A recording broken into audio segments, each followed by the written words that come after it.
अस्सलाम वालेकुम। ये हमारे ज़हूर हुसैन भाई हैं सरगोदा से, और उनका हमने प्रेग्नेंट पेयर है दिया है न्यूजीलैंड वार्ड का। देखो कैसे हेल्दी हैं, एक्टिव हैं बिल्कुल। ये देखिए मेल, प्रेग्नेंट फीमेल और एक मेल।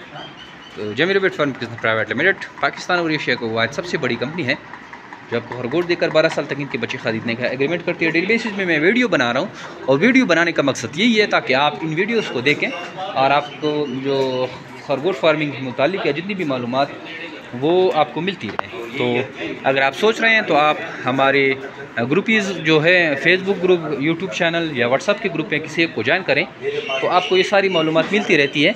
अगर आप सोच रहे हैं खरगोश फार्मिंग के बारे में तो जमीर बेट फार्म पाकिस्तान आइए, या हमारे ग्रुप ज्वाइन करें, या हमारे कस्टमर के नंबर जो है डिस्क्रिप्शन में मौजूद रहते हैं, उनसे रब्ता करें।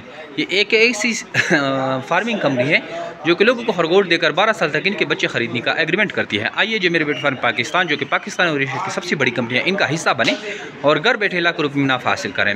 अभी ईद पैकेजेस ख़त्म नहीं हुए और ये चल रहे हैं 30 तारीख तक। तो अगर आप इंटरेस्टेड हैं तो आइए जमीर बेट फार्म पाकिस्तान और इन पैकेजेस से भरपूर फ़ायदा उठाएँ। ये कस्टमर बैठे हुए हैं, आप देख सकते हैं, कुछ माल ला रहे हैं, कुछ माल लेके जा रहे हैं, और अल्हम्दुलिल्लाह जमीर बेट फार्म पाकिस्तान की बदौलत लोगों के चूल्हे जल रहे हैं और इस कारोबार से लाखों रुपये मुनाफा हासिल कर रहे हैं। तो हमारे व्हाट्सअप नंबर 0300294494 पर व्हाट्सअप करें, हमारे फेसबुक ग्रुप जमीर बेट फार्म पाकिस्तान, यूट्यूब चैनल जमीर बेट फार्म पाकिस्तान, या हमारे व्हाट्सअप ग्रुप हैं, अपना नाम और शहर का नाम सेंड करें 0300294494 पे, तो आपको सारी मालूमात फार्मिंग की रिगार्डिंग भेज दी जाती है। थैंक यू, अस्सलाम।